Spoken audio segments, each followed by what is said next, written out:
74, give me 5, 74, 506, 74 in front, 75, give me 6, 76, 7 guineas, give me 78. 71, 72, 73, 74, give me 5, 74, 506, 74 in front, 75, give me 6, 76, 7 guineas.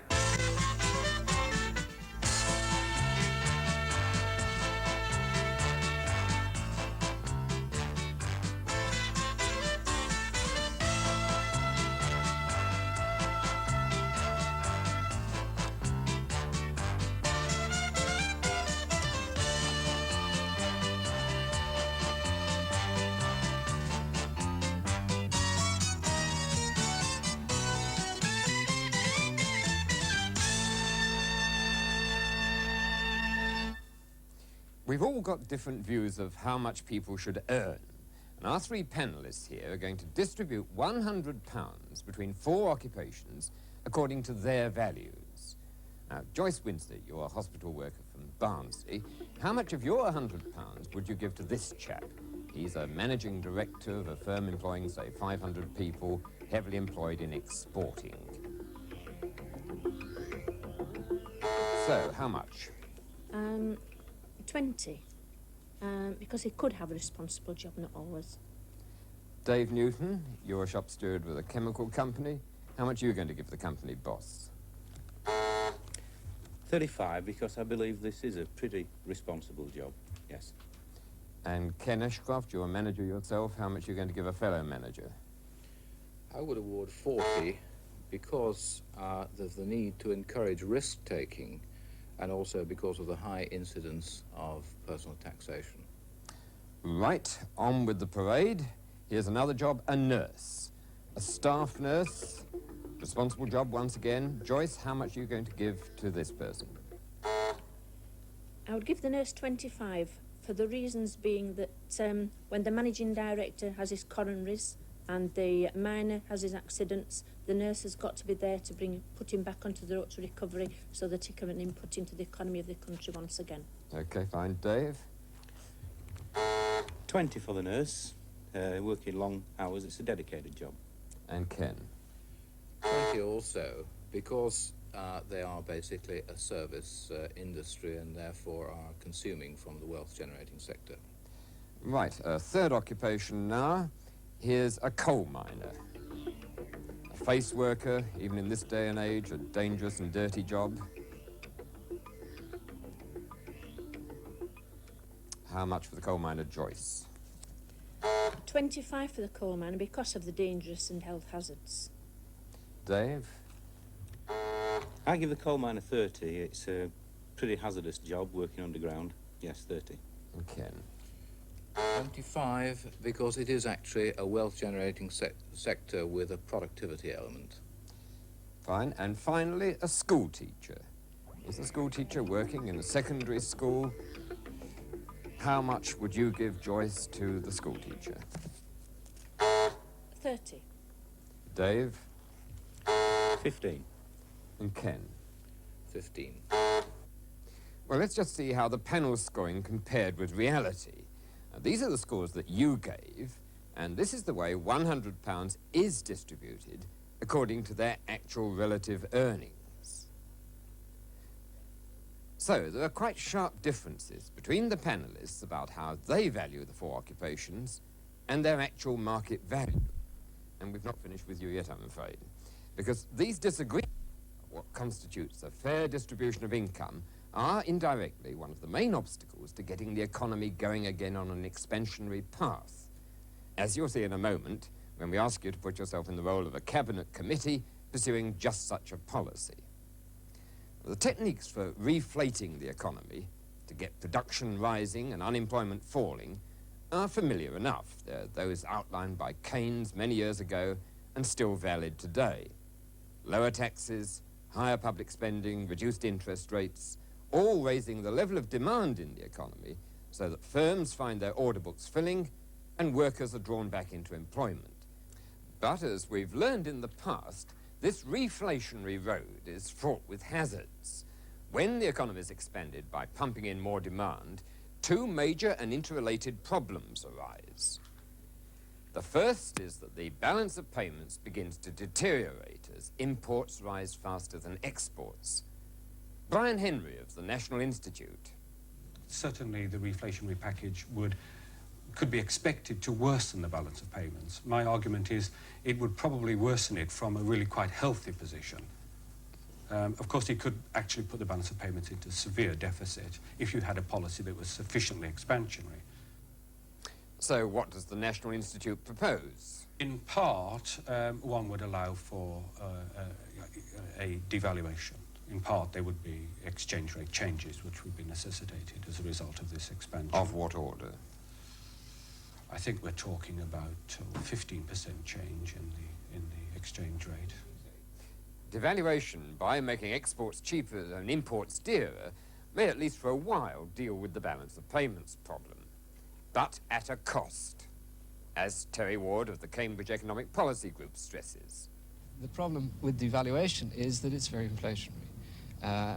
If one starts with the present situation where British goods are perhaps 20 or 30% less cost competitive as compared with other goods produced in other countries, then one needs a 20 or 30% devaluation merely to get back to where we were, say, 2 or 3 years ago. Now, if one wants to go further than that and devalue in order to provide additional jobs, additional employment, then what we're talking about is a 40, 50, perhaps 60% devaluation. And the problem with that is that immediately, 60% devaluation, would add immediately 20% to domestic cost, domestic prices, so that the level of inflation in this country would accelerate by 20%, literally, perhaps overnight. Even those who favour reflation plus devaluation agree that they'd come across a further hazard. It would be potentially inflationary because of higher import prices. Not because increased spending is financed by higher government spending, because they reject the monetarist theory that inflation is caused by too much money. Instead, expansionists are worried about the twist that higher import prices give to the wage price spiral. So, how would they cope with it? Well, essentially, of course, one has to break the link between price, wage increases in the inflationary spiral, so that what we're seeing is a policy where the lower exchange rate increases import prices, which increases the general price level, which then feeds on to wage settlements, and these in turn feed on to prices. What I would propose is that the way to break this cycle is to cut in with an incomes policy of some sort. A prices and incomes policy? Well, that's certainly been tried before without too much success. So what are the main difficulties in agreeing on a workable prices and incomes policy? Our panel is now going to assume the role of a cabinet committee faced with just that problem.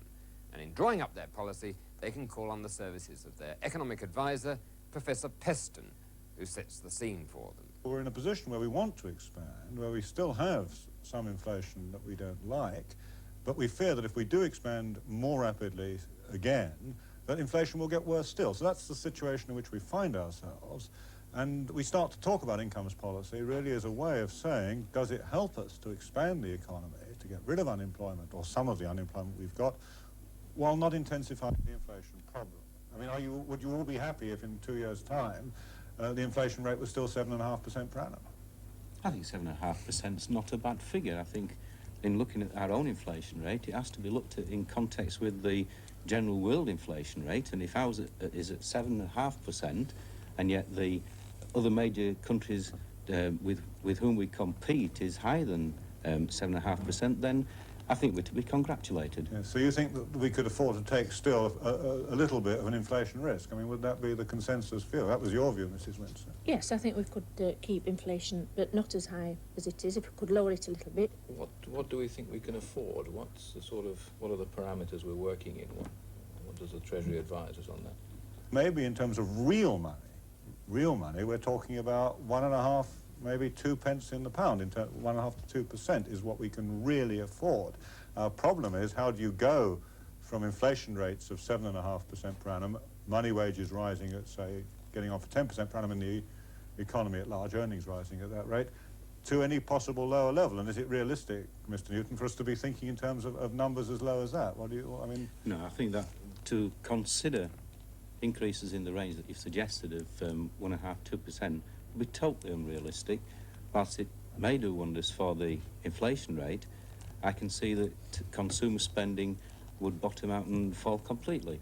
With only a small increase, then people won't have the money to spend in shops. Yes. I can see production falling even further, which creates problems with unemployment. But Professor, I think we need a little advice here. I mean, hopefully we're not going to construct a short-term policy.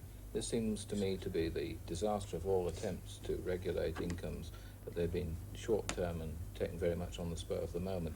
Therefore, we need some advice on a longer-term scenario. Obviously, the question of a permanent or a longer-run versus shorter-run incomes policy is, again, a political decision for you to decide. It's not for advisors to tell you what has to be done. If you want something that lasts longer, then you've got to say, well, that's your policy. I'm putting to you, gentlemen, that for a start, we will give a flat rate increase this year to all employees because we cannot any longer continue to give percentage increase rises, which widens the differentials of the employees, which is always to the disadvantage of the low-paid worker.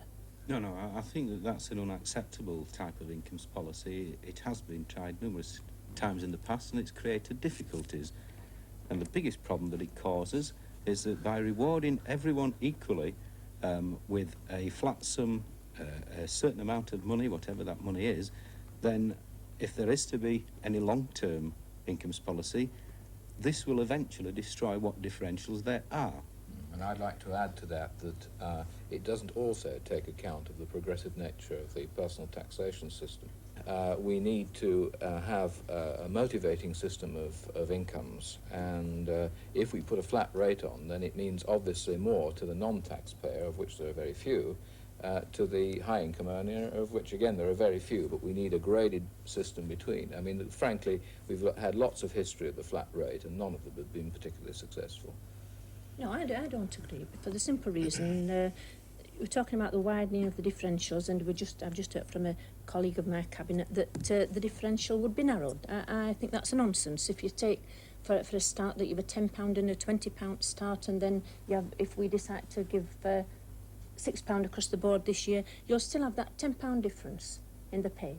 There's some organisations, some companies better capable of paying a flat rate than others, and essentially this becomes an imposition.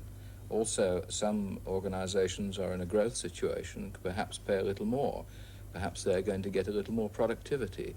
Therefore, these things need to be taken into account. With inflation, if groups of workers in different grades get the same flat rate increase, then that will destroy the differentials that are here now. Now, you may not agree with the particular differentials, but they are there now, and until you can set a base rate up to decide what the differential should be, I think you've got to move away from the flat rate increase that you're proposing. We would like to feel that we were an innovative government, and I think we would like to consider alternatives. Both of these have been tried in the past. The percentage linked to productivity was tried, and there is a difficulty of measurement. I think we ought to look for something a little more scientific in the 80s. But I think Ken's been a little unfair there, because whilst he has expressed objections to both the suggestions that Joyce and I have put forward, you've outlined the problems there. Ken, you haven't given the solutions. You haven't given the solution that you would advocate. The problem very much determines itself to who is regulatable and who is not.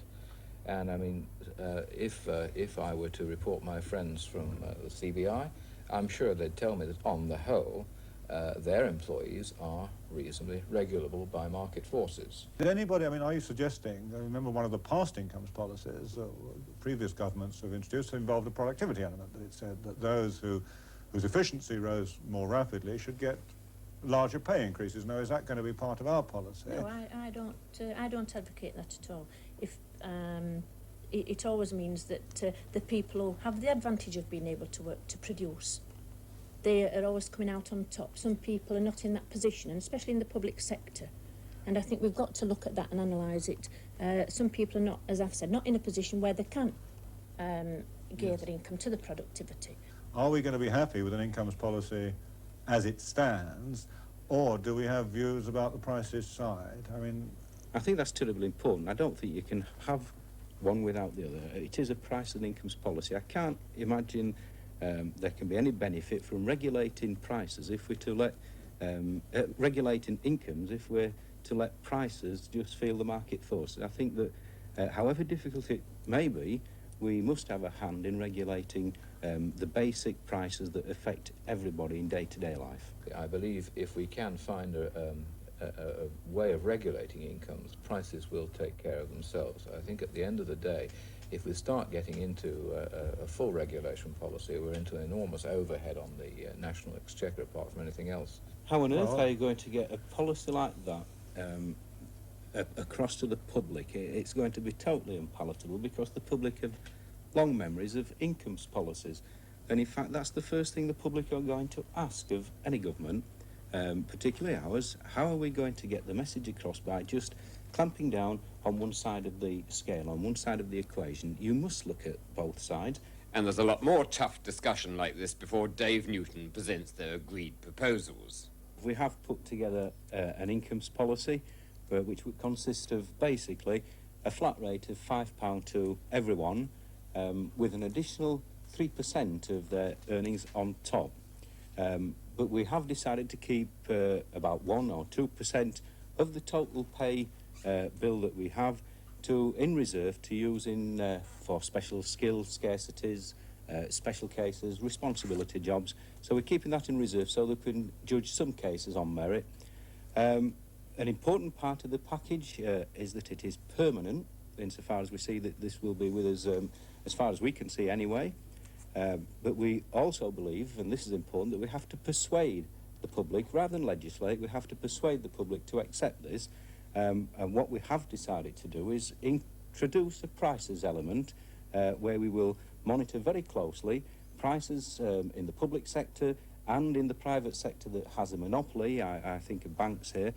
We will monitor those very carefully to ensure that if there are any price increases, then they're kept within certain limits. Well, that's a formidable and comprehensive package. Professor Peston, clearly a consensus is necessary if you're going to carry a policy like this. Here's a cabinet compromise. Do you think it would succeed? I think it would have a chance of succeeding. I mean, consensus is clearly the only way we can proceed at all in our society, and the cabinet itself, we saw its discussion, was having to get together to give up some of its, each person giving up some of his most favoured views in order to get to an agreement. So I think that everybody can learn that we have to modify our views in order to get a basis for policy where we can all then advance and all be better off. But do you think they would carry the country with that sort of package? I think there are certain grounds for optimism. The most obvious is the negative one. After the appalling economic experience of the last 2 or 3 years, the stagnation, the rise in unemployment, people must be saying that there's got to be a better way of running our affairs. And I think that's one reason. Secondly, most incomes policies in the past have been introduced in a state of crisis and contraction. As you yourself have pointed out, the incomes policy we're talking about here would be introduced at least in stable, if stagnant, circumstances, but on the basis that we would be expanding. In other words, we would be bringing people into jobs as part of the incomes policy, we would be producing more output, and I think, on the whole, putting the two sides together, the positive expansion, the appreciation of the appalling consequences from lack of agreement, gives us some grounds for optimism, but I would only say some grounds. I am not the sort of person who believes that from now on policy making is easy, even on the basis of the package once put forward. Well, thank you, Professor Peston, and thank you, panel, for your common sense in grappling with this difficult matter. Very real problems which would have to be faced if ever prices and incomes policies attempted again. So what does seem clear is that it would only succeed on the basis of consensus, and that consensus is more likely to be achieved when expansion is allowing real incomes to be increased rather than held back.